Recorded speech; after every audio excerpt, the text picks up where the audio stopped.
Jules Bianchi, 1 year on from the death that rocked F1.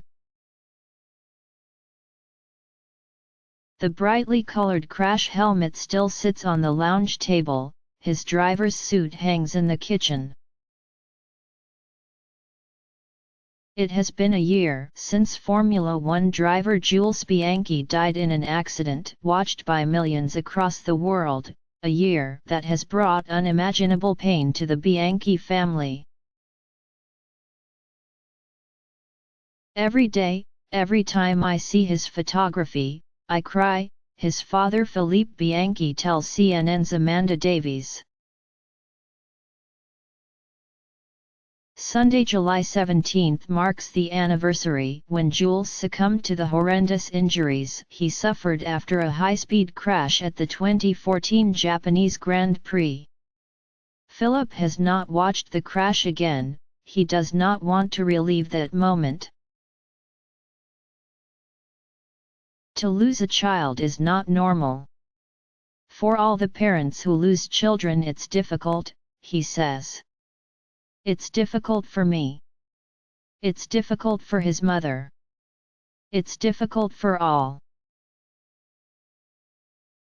Read more photos. Remembering F1 driver Jules Bianchi. French driver Jules Bianchi poses for a photograph during Formula One winter testing at the Bahrain International Circuit on February 28, 2014.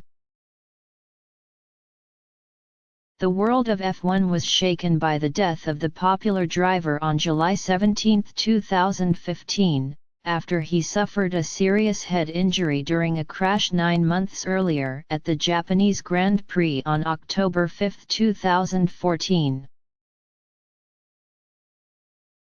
Hide caption 1 of 9 photos. Remembering F1 driver Jules Bianchi. Bianchi receives urgent medical treatment after crashing during the Japanese GP at the Suzuka circuit. The crash was seen by millions of F1 fans watching around the world. Hide caption 2 of 9 photos. Remembering F1 driver Jules Bianchi. Family and friends of Bianchi, including fellow F1 drivers, stand by his coffin after his funeral at the Cathedral Saint-Réparate in Nice on July 21, 2015 in southeastern France. Bianchi died in a hospital in his hometown of Nice from head injuries he sustained in the October 5, 2014 crash. Hide caption 3 of 9 photos. Remembering F1 driver Jules Bianchi. A man pays his respects below a poster showing Bianchi, after the driver's funeral ceremony at the Cathedral Saint-Réparate in Nice on July 21, 2015, in southeastern France. Hide caption 4 of 9 photos. Remembering F1 driver Jules Bianchi. Fernando Alonso of Spain comforts Bianchi's father Philippe after the family and F1 drivers observed a minute's silence before the Hungarian GP at the Hungaroring on July 26, 2015 in Budapest, Hungary. Hide caption 5 of 9 photos. Remembering F1 driver Jules Bianchi. The Bianchi family and fellow drivers observe a minute's silence as they form a huddle around their helmets, including the late Bianchis, before the start of the Hungarian GP at the Hungaroring on July 26, 2015 in Budapest, Hungary. Hide caption 6 of 9 photos. Remembering F1 driver Jules Bianchi. A Bianchi tribute is displayed by a fan at Japan's Suzuka circuit on September 24, 2015 in Suzuka, Japan. Hide caption 7 of 9 photos. Remembering F1 driver Jules Bianchi. Bianchi drives during the Japanese GP at the Suzuka circuit on the day of the accident that caused his fatal injuries, October 5, 2014, in Suzuka, Japan. Hide caption 8 of 9 photos. remembering F1 driver Jules Bianchi. Bianchi puts on his helmet in the pits during the first practice session ahead of the German GP at the Hockenheimring in Hockenheim, Germany on July 18, 2014. Hide caption 9 of 9 Senna. It was on October 5, 2014 that Bianchi sustained a diffuse axonal injury after crashing into a recovery vehicle on the 43rd lap at Suzuka, a potentially devastating type of brain injury which causes widespread tearing of nerve fibers across the whole of the brain, according to the UK brain injury charity, Headway. He was rushed to hospital by road, the torrential rain making it too treacherous to travel by helicopter. Within an hour, Philippe was on the airplane to Japan. Not since Ayrton Senna's untimely death at the San Marino Grand Prix in 1994 had the sport lost a driver, the Brazilian three-time world champion losing his life just 24 hours after Austrian Roland Ratzenberger had died during qualifying at Imola. Philippe knew almost immediately after watching the crash that something had gone badly wrong. He had watched Jules' career off the track at turn 7, slamming straight into a recovery vehicle as it attended another car. A phone call from Japan urged him to get on the airplane as soon as possible. The prognosis was not good. Last conversation just 24 hours earlier, he had sent Jules his customary pre-race message. "I am with you, tomorrow I am with you in your car," Philippe said. Bianchi did not respond. It was the first time he had not responded. Perhaps he knew that he had a problem. Just WATCHEDF1's Jules Bianchi dies from crash injurious. Replay more videos. Must WATCHF1's Jules Bianchi dies from crash injuries. 02:23 Philippe was taken to Yokkaichi's General Hospital, less 10 miles away from the Suzuka circuit upon landing, where he met with doctors. He recalls a frantic and hectic scene with his son on life support as doctors explained the severity of Jules' condition. For weeks Philippe and Jules' mother Christine remained in Japan sitting by their son's bedside. It was in November that he was brought out of his artificial coma and transported home to France, where he passed away. He was 25. He was a very, very beautiful son, Philippe said. He was a good man, a good friend. I know this because friends speak with me and say how special he was. Talent Jules had been signed up by Ferrari in its Young Drivers program before being loaned out to gain experience. In 2011, he became a test and reserve driver for Ferrari before performing a similar role at Force India in 2012. It was in 2013 that he moved to Marisha, where he produced a number of impressive drives, including a 9th-place finish at the 2014 Monaco Grand Prix. That point, which Bianchi collected, was the only one Marisha claimed before it folded at the end of that season. Legal fight photos.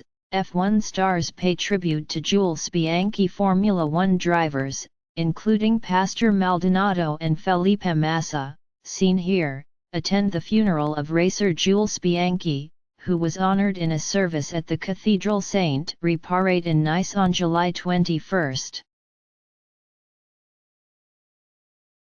Hide caption 1 of 6 photos. F1 stars pay tribute to Jules Bianchi. Large crowd gathered to pay tribute to the Marisha driver, who died following the effects of head injuries sustained in a crash in rainy conditions at the 2014 Japanese Grand Prix. Hide caption 2 of 6 photos. F1 stars pay tribute to Jules Bianchi. World champion Lewis Hamilton was one of many drivers who attended the funeral of their popular racing peer. Hide caption 3 of 6 photos. F1 stars pay tribute to Jules Bianchi. Mercedes driver Nico Rosberg pauses at the main entrance to the cathedral where tributes had been laid below a portrait of Jules Bianchi in his Marisha racing suit. Hide caption 4 of 6 photos. F1 stars pay tribute to Jules Bianchi. Sebastian Vettel, right, helped carry Bianchi's coffin. Here he hugs Philippe Bianchi, the father of Jules Bianchi. Hide caption 5 of 6 photos. F1 stars pay tribute to Jules Bianchi. Bianchi began his F1 career in 2011 as a Ferrari test driver. The Frenchman's career best result was 9th at the 2014 Monaco Grand Prix. He was also a popular figure in F1's close community. Hide caption 6 of 6 at his home in Nice, where the sun shines through and the beautiful color of the Mediterranean glistens, Philippe sits trying to hold back the tears. In the midst of a legal wrangle with the sports authorities over his son's death and a personal battle to cope with his loss, he remains ensconced in grief. Now, he wants answers as to why his son died, and why more wasn't done to protect him. In December 2014, the sports world governing body, the FIA, published a report which stated that Bianchi did not slow sufficiently to avoid losing control during his crash at the Suzuka circuit. In the days after the crash, Marisha said it was shocked and angered by claims Bianchi had not reduced his speed and that the team had actively encouraged him not to do so. According to the official 396-page report, Bianchi lost control of his Marisha before crashing into the 6.8-ton recovery tractor just 2.61 seconds later at a speed of 78 mph. The findings angered Philippe, who rejected the accusations that his son was responsible for the crash, and the Bianchi family feels more should have been done to prevent Jules' death. I have lost the single most important thing in my life and have nothing to lose, Philippe says of the decision to take legal action against the FIA, F1 and Marisha, which is now the Manor team. I want the memory of Jules to be right. It's not possible for me and his mother to see people that say it was Jules' responsibility. The FIA, the Formula One Group and Manor did not immediately all failed to respond to CNN's request for a comment. Tributes were laid next to the Manor Marisha garage before the 2015 Japanese Grand Prix. Legacy to protect his son's legacy, the family set up the Jules Bianchi Foundation in April to support young kart racing drivers and help develop them into F1 drivers. The loss of his son, and indeed his uncle who was killed in an accident at Le Mans in 1969, has not deterred Philippe's involvement in motorsport. Photos, Niki Lauda. Too much safety will destroy F1. Lauda warns against too much safety. Three-time F1 champion Niki Lauda was critically burnt in a near-fatal crash at the Nürburgring 40 years ago. Nonetheless, he believes too much safety will destroy the sport. Hide caption 1 of 9 photos, Niki Lauda, too much safety will destroy F1. Lauda warns against too much safety. Now 67, the Austrian had championed the importance of safety in the build-up to that fateful 1976 German Grand Prix. But, though he called for his fellow drivers to boycott it, the race at the famous Nürburgring circuit went ahead. Hide caption 2 of 9 photos, Niki Lauda, too much safety will destroy F1. Lauda warns against too much safety close to death. After inhaling toxic gas and suffering severe burns, Lauda returned to racing just 6 weeks after the accident, though he was left with permanent scarring. Hide caption 3 of 9 photos, Niki Lauda, too much safety will destroy F1. Lauda warns against too much safety today. He works as the non-executive chairman at the Mercedes F1 team and collected the 2016 Laureus Award for a lifetime of sporting achievement.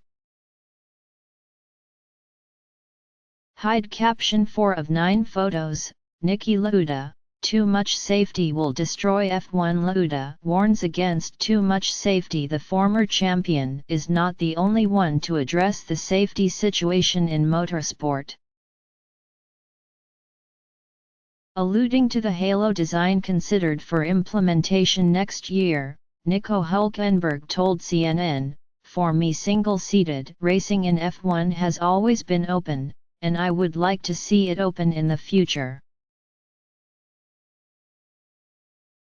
Hide caption 5 of 9 photos, Niki Lauda, too much safety will destroy F1. Lauda warns against too much safety. Daniel Kvyat has also weighed into the debate, telling CNN, "It's an important part of my job that this sport is dangerous, and we have to maintain it as such." Above, Sauber driver Esteban Gutierrez crashes out in dramatic fashion at the 2014 Bahrain Grand Prix.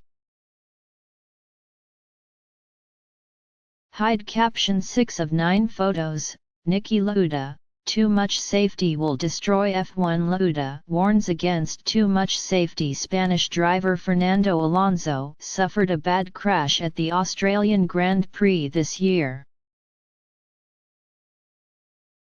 Alonso missed the following race in Bahrain due to fractured ribs. Hide caption 7 of 9 photos, Niki Lauda, too much safety will destroy F1. Lauda warns against too much safety. Tragically, Jules Bianchi.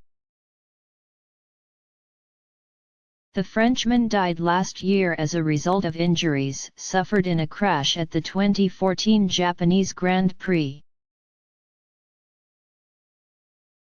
Hide caption 8 of 9 photos, Niki Lauda, too much safety will destroy F1. Lauda warns against too much safety. Ayrton Senna, considered by many to be the greatest F1 driver of all time, is another to have lost his life on the racetrack.